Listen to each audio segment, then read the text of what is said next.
One crisp autumn day in late October, Keanu Reeves decided he'd had enough of the city's clamor, the honking horns, the flashing cameras, the endless hum of expectation. He craved solitude, a place where he could hear his own thoughts without the world pressing in. After a quick search, he found the perfect retreat, a rustic cabin nestled on the shores of Mirror Lake, a hidden gem in the Pacific Northwest. The listing promised silence, towering pines, and a view of water so still it reflected the sky like glass. It was exactly what he needed. Keanu packed light a duffel bag with a few changes of clothes, a worn paperback of the brothers Karamazov, and his trusty motorcycle helmet. The ride up was a meditation in itself, the roar of his bike cutting through the winding mountain roads as the air grew sharper and the trees thicker. By the time he pulled up to the cabin, the sun was dipping below the horizon, painting the lake in hues of amber and violet. He exhaled deeply, feeling the weight of the world slip off his shoulders. This was his sanctuary, at least for the next week. The cabin was modest but warm, with a stone fireplace, a creaky porch, and a small kitchen stocked with the basics. Keanu unpacked, brewed a pot of coffee, and settled into an Adirondack chair outside, letting the stillness wash over him. The lake stretched out before him, its surface unbroken save for the occasional ripple from a fish or a falling leaf. He sipped his coffee, savoring the quiet, when something caught his eye, a disturbance in the water near the shore, about 20 yards out. At first, he thought it might be a duck or a loon, but then he heard it, a faint, desperate mewling, like a kitten in distress. Keanu set his mug down and squinted into the dusk. The ripples grew more frantic, and he could just make out a small shape thrashing in the shallows. His instincts kicked in no time to overthink it. He kicked off his boots, rolled up his jeans, and waded into the lake. The water was shockingly cold, biting at his calves, but he pressed on, his eyes locked on the struggling creature. As he got closer, he saw it clearly, a tiny, soaked animal, barely keeping its head above water, its paws flailing weakly. "Hey? Hang on, I've got you," he said softly, his voice steady despite the chill creeping up his legs. He reached down and scooped the little thing into his arms. It was a cat, or so he thought, drenched and shivering, with oversized ears and a spotted coat plastered to its frail body. Its golden eyes, wide with fear, met his, and Keanu felt a pang in his chest. He tucked it inside his leather jacket, holding it close to his warmth as he slogged back to shore, mud sucking at his feet. Back at the cabin, he kicked the door shut and knelt by the fireplace, coaxing the embers into a proper blaze. The kitten, if he could call it that, was a pitiful sight, its fur matted and its body trembling. Keanu grabbed a towel from the bathroom and gently rubbed it dry, murmuring reassurances. "You're safe now, little buddy. Let's get you warmed up." The cat didn't resist, too exhausted to fight, and soon its shivering eased as the heat from the fire seeped in. He rummaged through the kitchen and found a can of tuna in the pantry, probably left by a previous tenant. He popped it open, and the cat's head jerked up, its nose twitching. Keanu set a small pile of the fish on a plate, and the little creature pounced, devouring it with a ferocity that made him chuckle. "Hungry? How's been a rough day for you?" After it finished, it licked its paws and curled up on the hearth, its eyes half closed as it basked in the glow. Keanu sat cross-legged beside it, studying his unexpected guest. It was unlike any cat he'd seen before. Its ears were too big, tipped with tufts of fur, and its paws were oversized, almost comically large, for its scrawny frame. The spots on its coat weren't typical tabby markings, they were wilder, more primal. He shrugged it off, figuring it was just a quirky stray. "Guess you're my roommate now," he said, scratching its chin.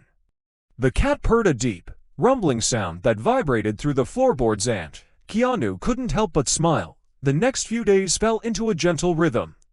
Keanu named the cat Ripple after the lake that had brought them together. He spent his mornings reading on the porch, Ripple sprawled across his lap, and his afternoons exploring the woods, the cub trailing behind like Addo. It was playful in a way that surprised him, leaping at pine cones, stalking imaginary prey, and once even swatting at his bootlaces with a hunter's focus. Its energy grew daily, and so did its appetite. Keanu made a trip into the nearest town, a sleepy hamlet called Pine Hollow, to stock up on canned fish and some cat food, just in case. The locals were friendly, but curious about the lone stranger on a motorcycle. At the general store, an old man with a grizzled beard rang up his purchases and squinted at him.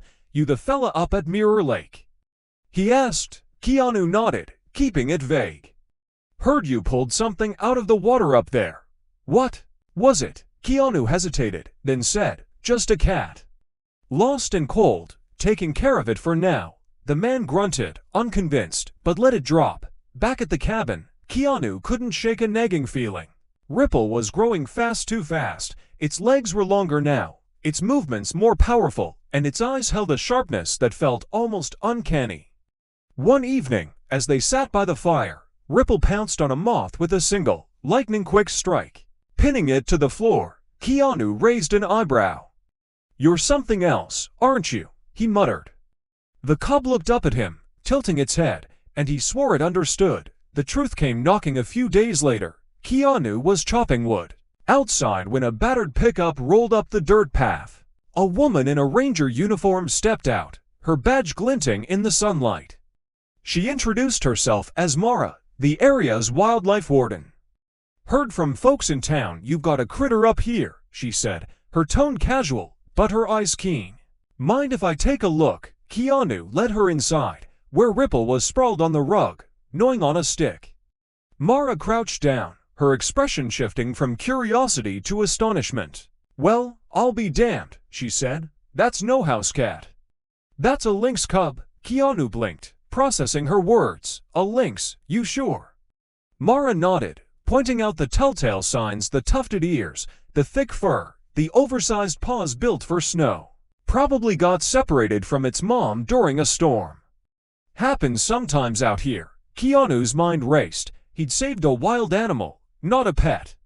Part of him felt a twinge of loss. Ripple had become his companion, a quiet presence that filled the cabin with life, but he knew the cub didn't belong with him. "What happens now?" he asked. Mara rubbed her chin. "Best thing's to reunite it with its family, if we can find them. Lynx are solitary, but a mother won't abandon her young this early. She's probably still looking." Keanu didn't hesitate. "I'll help, whatever it takes." Mara grinned, clearly impressed. "All right, city boy.